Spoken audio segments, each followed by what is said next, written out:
Hey there smartphone fans, I am back and this is the phone everybody has been talking about. The game changer Pocophone F1 from Xiaomi. Now why is this phone so important? This phone is supposed to be the ultimate mid-range phone because of its high-end specs and big battery. It does look quite nice, it's made out of metal, it's not a glass phone. And inside the package you also get a certified quick charge 3.0 charger and a silicone back for it, which is a bit more than actually Apple offers with its iPhone X. So a win here for Android for $300.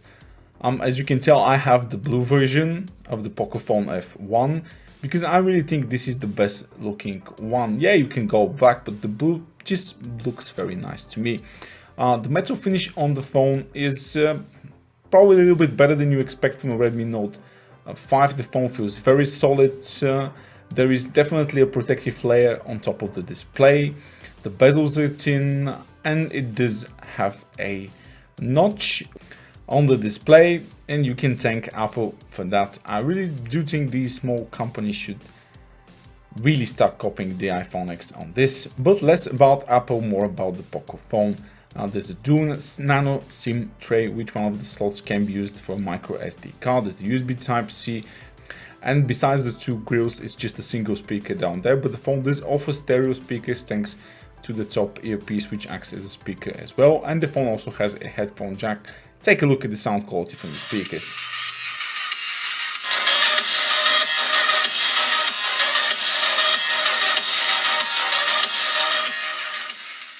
Now, having a 4000 mAh battery and being made of metal, the Poco F1 is not the lightest phone, but it's now definitely not heavy at 186 grams. And you can guess it's not the thinnest device, measuring around 9.4 millimeters at its thickest point and around 8.45 millimeters at its thinnest point, because the back is slightly curved. I would definitely say that the Poco F1 is not the most beautiful phone, but because of the limited budget on the device that the manufacturers wanted to build, it does actually look a bit better than your average Redmi Note 5 or similar devices in that price range, especially with the blue color. I really love my blue color on this one. What's most important about it is that it's really solidly built.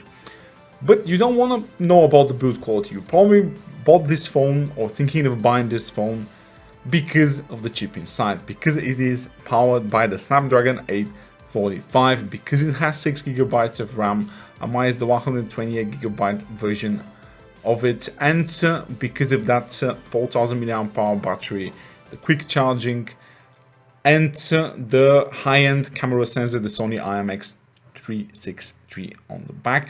And the front camera is definitely another really big winner here. This they don't advertise that a lot, but it has a really premium 20 megapixel shooter on the back. The phone has all the sensors. You can even monitor the temperature on it. So I don't think anything has been left out. And of course, as you can guess, the benchmark scores are really high, like flagship high on the $300 budget.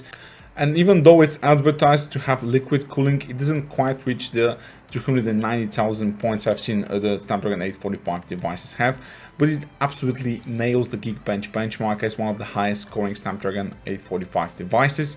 The Work 2.0 performance is a bit lower than I expected, and the storage is UFS 2.1, but it's one of the more cheaper ones, so it's really not that better than a Redmi Note 5, for instance. But what about actual performance? The actual performance of this phone, me just installing like all my social apps and stuff, is just really fast. I'm going to go out on a limb here and probably say that the Pocophone F1 is faster than even some $500, $600 phones out there, and probably faster than your Samsung S9 or like Apple iPhone 8, especially if you have the Samsung S9 with the Exynos variant. So really smooth, really fast experience with the Pocophone F1. Now let me tell you more about the software or the user interface.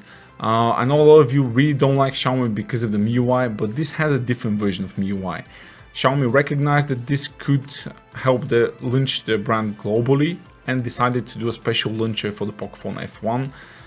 And it doesn't look or behave like any other MIUI phone. It does have an app drawer and a generally more Western style and Western feel to the navigation, and it just looks cleaner and more user-friendly in general. And before you actually ask, yes, you can hide the notch if you don't like it and you don't want it. You can also switch to gesture navigation or buttons navigation, but the gesture navigation really doesn't play well with the app drawer because I ended up swiping up and opening the app drawer a lot of times instead of opening the multitasking.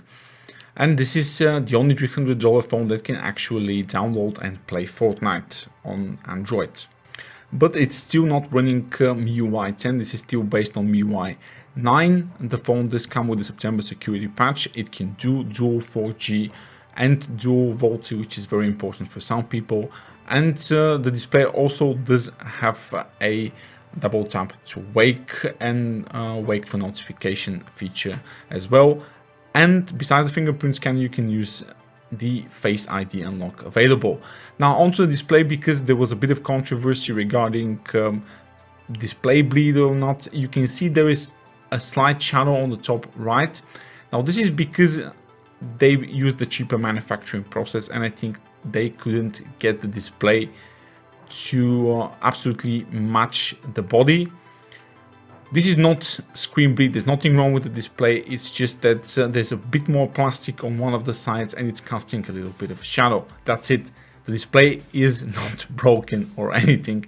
It's a really fine LCD display and it gets very bright, and it also supports HDR, something I can say for a lot of $300 displays. So this has been it for my initial impressions of the Pocophone F1. Give the video a thumbs up if you like it, and if you want to buy the F1, there's a link below and the video in the video description where you can do so. Stay tuned, next week I'll be doing a full gaming video review and full camera review also for the Pocophone F1.